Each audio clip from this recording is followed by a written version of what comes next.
ಕೃಷಿ ವಿಜ್ಞಾನಗಳ ವಿಶ್ವವಿದ್ಯಾಲಯ ರಾಯಚೂರು ಮತ್ತು ಕೃಷಿ ವಿಸ್ತರಣಾ ನಿರ್ದೇಶನಾಲಯದ ವತಿಯಿಂದ ಮತ್ತು ಕೃಷಿ ವಿಜ್ಞಾನ ಕೇಂದ್ರ ರಾಯಚೂರಿನ ಇವತ್ತೊಂದು ವಿನೂತನ ಒಂದು ಕಾರ್ಯಕ್ರಮ ಕೃಷಿ ವಿಸ್ತರಣಾ ನಿರ್ದೇಶನಾಲಯದಿಂದ ರೈತರೊಂದಿಗೆ ಒಂದು ದಿನ ಒಂದು ಕಾರ್ಯಕ್ರಮ.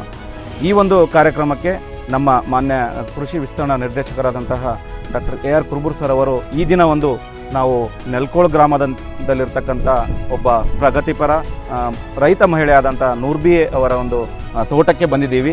ಇವತ್ತು ಇವರ ಒಂದು ತೋಟದಲ್ಲಿ ಒಂದು ದಿನ ಪೂರ್ತಿಯಾಗಿ ನಾವು ನಮ್ಮ ವಿಸ್ತರಣಾ ನಿರ್ದೇಶಕರು ಆ ರೈತರೊಂದಿಗೆ ಚರ್ಚಿಸಿ ಅವರು ಮಾಡುವ ವಿಧಾನಗಳನ್ನು ತಿಳಿದುಕೊಂಡು ಒಂದು ವಿನೂತನ ತಂತ್ರಜ್ಞಾನಗಳು ನಮ್ಮಿಂದ ಅವರಿಗೂ ಕೂಡ ಕೆಲವೊಂದು ಹೇಳುವ ಒಂದು ಮಾಹಿತಿಯ ಕೊಡುವಂಥ ಒಂದು ದಿನ. ಈ ಒಂದು ಕಾರ್ಯಕ್ರಮಕ್ಕೆ ಮುಖ್ಯವಾಗಿ ರೈತ ಬಾಂಧವರೆಲ್ಲರೂ ಕೂಡ ಸುತ್ತಮುತ್ತಲಿನ ಗ್ರಾಮದ ರೈತ ಬಾಂಧವರು ಬಂದಿದ್ದಾರೆ. ಆಮೇಲೆ ಮುಖ್ಯವಾಗಿ ನಮ್ಮ ಕೃಷಿ ಸಖಿಯರು ಬಂದಿದ್ದಾರೆ. ರಾಯಚೂರು ಜಿಲ್ಲೆಯಾದ್ಯಂತ ಇರುವ ಎಲ್ಲ ಒಂದು ತಾಲೂಕುಗಳಿಂದ ಕೃಷಿ ಸಖಿಯರು ಈ ಕಾರ್ಯಕ್ರಮಕ್ಕೆ ಬಂದಿದ್ದಾರೆ. ಇದರ ಮುಖ್ಯ ಉದ್ದೇಶ ಏನಂದರೆ ಮಹಿಳೆಯರ ಪಾತ್ರ ಕೂಡ ಕೃಷಿಯಲ್ಲಿ ಬಹಳ ಮುಖ್ಯ. ಒಬ್ಬ ಮಹಿಳೆಯ ಒಂದು ಯಶಸ್ವಿ ಅವರಿಗೂ ತಿಳಿಯಲಿ ಎಂದು ಇವತ್ತು ಈ ಒಂದು ನಾವು ಕಾರ್ಯಕ್ರಮಕ್ಕೆ ಬಂದಿದ್ದೀವಿ. ಎಲ್ರಿಗೂ ನಮಸ್ಕಾರ. ಮಸಗಿ ತಾಲೂಕು, ನನ್ನ ಹೆಸರು ನೂರ್ಬಿ ಮೊಹಮ್ಮದ್ ಜಾಫರ್ ಅಂತ, ಅಮೀನ್ಗಡ ಪಂಚಾಯತಿಲಿಂದ ಮಾತಾಡ್ತಾ ಇದ್ದೀನಿ. 1 ಎಕರೆ 5 ಗುಂಟೆ ಇದೆ. 1 ಎಕರೆ 5 ಗುಂಟೆದಲ್ಲಿ ಒಕ್ಕಲ್ತನ ಏನು ಮಾಡ್ಲಿಕ್ಕೆ ಸಾಧ್ಯ ಇಲ್ಲ ಅಂತ ನಿಮ್ಮ ಕಲ್ಪನೆ. ಏನನ್ನು ಮಾಡ್ಲಿಕ್ಕೆ ಸಾಧ್ಯ ಇಲ್ಲ ಅನ್ನೋದು, ಯಾಕಂದರೆ ಭೂಮಿ ಭಾಳ ಬೇಕು ಅಂತ ಹೇಳ್ತಿದ್ರಿ. ಬರೀ ಅಷ್ಟೇ ಇದೆ. ಏನೇನು ಬೆಳಿತಿದ್ರಿ ಗೊತ್ತಾ ನಿಮಗೆ? ಏನೇನು ಬೆಳಿತೀರಿ ಹೇಳಮ್ಮ? ನಾವು ಕಾಕಡ ಮಾಡಿದ್ದೀವಿ. ಇದು ಬಂದು ಮಲ್ಲಿಗೆ, ಸಣ್ಣ ಮಗ್ಗಿ, ದುಂಡು ಮಗ್ಗಿ ಮಾಡೀವಿ, ಸೂರ್ಯಪಾನ ಮಾಡೀವಿ, ಸುಗಂಧ ಮಾಡೀವಿ, ಆಮೇಲೆ ಜೇನು ಸಾಕಾಣಿಕೆ ಮಾಡಿದ್ದೀವಿ. ಆ ಕಡೆ ಜೇನು ಸಾಕಾಣಿಕೆನೂ ಮಾಡಿದ್ದೀವಿ. ಅಂದರೆ ಒಂದು ಸುಗಂಧರಾಜ, ಒಂದು ಸೂರ್ಯಕಾಂತಿ, 5 ಬೆಳೆಗಳು, ಒಂದು ಜೇನು ಸಾಕಾಣಿಕೆ. ತೆಂಗಿನ 1 ಎಕರೆದಲ್ಲಿ 5 ಬೆಳೆ ಮತ್ತು 1 ಜೇನು ಮತ್ತು ತೆಂಗಿನ ಗಿಡ ಬೆಳೆದಿದ್ದಾರೆ. ಇದ್ರ ಉದ್ದೇಶ ಇಷ್ಟೇ. ಭೂಮಿ ಎಷ್ಟಿದೆ ಅನ್ನೋದು ಇಂಪಾರ್ಟೆಂಟ್. ನಾವು ಯಾವ ಬೆಳೆಗಳನ್ನು ಬೆಳೀತಾ ಇದ್ದೀವಿ ಅನ್ನೋದು ಇಂಪಾರ್ಟೆಂಟ್. ಇಷ್ಟ್ಯಾಕೆ ಬೆಳೆಗಳು ಬೆಳಿತಿದ್ರಮ್ಮ? ಒಂದೇ ಬೆಳೆ ಬೆಳಿಬೇಕಾಯ್ತಲ್ಲ. ದಿನ ದುಡಿಮೆ. ಹೌದಮ್ಮ. ಈಗ ನಿಮ್ಮ ಮಲ್ಲಿಗೆ 3 ಮಲ್ಲಿಗೆ ಇದಾವೆ. ಒಂದೇ ಮಲ್ಲಿಗೆ ಹಾಕ್ಬೇಕಾಯ್ತು, 3 ಯಾಕೆ ಹಾಕಿದ್ರಿ? ಸೀಸನ್ ಈ ಸೀಸನ್ ಮುಗಿದ್ಮೇಲೆ ಈ ಸೀಸನ್ ಬರ್ತದೆ ಸರ್, ಈ ಸೀಸನ್ ಮುಗಿದ್ಮೇಲೆ ಆ ಸೀಸನ್ ಬರ್ತದೆ. ಅಂದರೆ ಅವರು 365 ದಿವಸ ಹೂ ಬೇಕು ಮಲ್ಲಿಗೆ, ಅದಕ್ಕೆ 3 ಹಾಕ್ಯಾರ. ನೋಡಿ ಎಷ್ಟು ಜಾಣತನ ಇದು. ನಮ್ಗೆ ಕೊಟ್ಟರೆ ನಾವೇನು ಹೇಳ್ತೀವಿ, ಒಂದು ಮಲ್ಲಿಗೆ ಹಾಕಿಬಿಡು, ಒಂದಂತೆ ಮಲ್ಲಿಗೆ ಹಾಕೋಣ, ಒಟ್ಟು ಮಲ್ಲಿಗೆನೇ ಹಾಕಿಬಿಡೋದು ಒಂದೇ ಥರ. ಅವರು 3 ಥರ. ಇದು ವಿಚಾರ ಮಾಡಿಕೊಡ್ರಿ. ಅವರು ಒಂದು ಹೇಳಿದ್ರು ದಿನನಿತ್ಯ ಆದಾಯ ಬರ್ತದೆ. ಸುಗಂಧರಾಜ ಯಾಕೆ ಹಾಕಿದ್ರಮ್ಮ? ಸುಗಂಧರಾಜ ಅಂದ್ರೆ ಸರ್ ಅದು ಅದರಲ್ಲಿಂದ ಜಾಸ್ತಿ ಆದಾಯ ಸರ್ ನಮ್ಮದು. ಅದು ಆದಾಯ ಯಾಕೆ ಏನಂದರೆ, ಈ ಮಲ್ಲಿಗೆ ಹೆಂಗೆ ಕಿಲೋ ಕೊಡ್ತೀರಮ್ಮ? ಸರ್ ಅದು 250 ರೂಪಾಯಿ ಸರ್.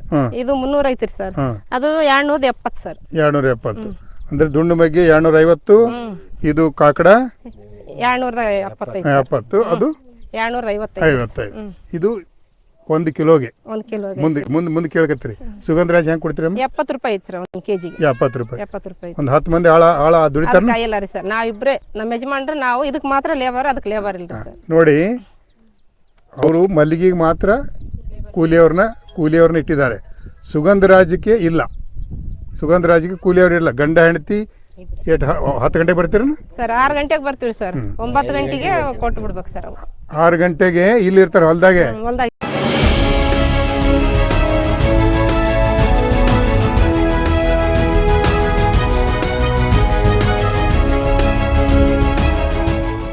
ಇವತ್ತು ಎಷ್ಟು ಕಿಲೋ ಹರಿದ್ರಿ? ಇವತ್ತು ಎಷ್ಟು 15 ಕೆಜಿ ಆಗ್ಯಾವ ಸರ್. ಇವತ್ತು 15 ಕೆಜಿ ಆಗ್ಯಾವ. ಹೆಂಗೆ ಕಿಲೋ ಕೊಡ್ತೀರಿ? 70 ರೂಪಾಯಿ ಸರ್. ಎಷ್ಟು ಆಯ್ತಮ್ಮ ಇವತ್ತು ಅವ್ರ ಪಗಾರ ಎಷ್ಟು? ಪಗಾರ ಅನ್ಬೇಡ್ರಿ, ನೌಕರಿ. ಹೌದಾ? ನಿಮ್ಗದು ಸರಾಸರಿ ಅಂದರೆ ಎಷ್ಟು ಕೊಡ್ಬೋದು ಹೂವು ಒಂದು ದಿವ್ಸಕ್ಕೆ? ಮಿನಿಮಮ್ ಅಂದ್ರೆ 15-18. ಅಲ್ಲ, ಈಗ ಚಾಲು ಆಗ್ಯಾವ. ಮುಂದೆ 20 ಬರುತ್ತೆ ಸರ್. ನೋಡಮ್ಮ, ಮುಂದೆ ಹೇಳ್ತಾರೆ ಅವ್ರು, ಈಗ ಚಾಲು ಆಗಿದೆ 20, ಈಗ 15 ಆಗಿದೆ. ಮುಂದೆ 25-30 ಕಿಲೋ ಕೊಡ್ತಾರಂತೆ. ಬರೀ ಒಂದು 25 ಹಿಡಿದ್ರು ಎಷ್ಟಾಯಿತು ಮನುಷ್ಯನಿಗೆ? ಅಂದರೆ ವಿಚಾರ ಮಾಡಿ, 1 ತಿಂಗಳು ಪಗಾರಗಳ. ಅಂದರೆ ನಾನು ಹೇಳೋದು, ಯಾರು ನಾವು ಕೂಲಿಯವರು ಅಂತ ಅನ್ಕೋಬಾರದು. ಇಂಥ ಬೆಳೆಗಳನ್ನು ಬೆಳೆದು ನಾವು ನೌಕರದಾರ ಅಂತ ತಿಳ್ಕೊಬೇಕು ಅಂತ. ಏನು ತೋರಿಸ್ಬಿಡ್ತದಂದರೆ, ಒಬ್ಬ ಮಹಿಳೆ ಗಂಡನ ಸಹಕಾರ ಇದ್ದರೆ ಈ ಥರ ಒಕ್ಕಲುತನದಲ್ಲಿ ಏನನ್ನು ಸಾಧಿಸ್ಬೋದು, ಏನೆಲ್ಲ ಸಾಧಿಸ್ಬೋದು ಅಂತೇಳಿ ಒಂದು ನಿದರ್ಶನ ಇಲ್ಲಿ.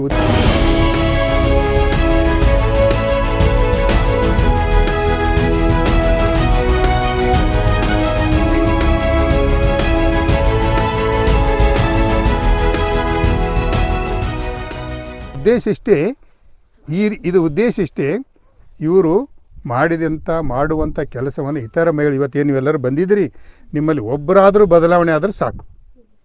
ಒಬ್ಬರಾದರೂ ಬದಲಾವಣೆ ಆದರೆ ಈ ಒಂದು ಕ್ಷೇತ್ರ ಭೇಟಿಯ ಏನು ಉದ್ದೇಶ ನಾವೇನು ಇಟ್ಕೊಂಡಿದ್ದೀವಿ, ರೈತನೊಂದಿಗೆ ಒಂದು ದಿನ ಏನು ಕಾರ್ಯಕ್ರಮ ಇಟ್ಟಿವಲ್ಲ ಅದರ ಏನು ಸಾರ್ಥಕತೆ ಆಗ್ತದೆ.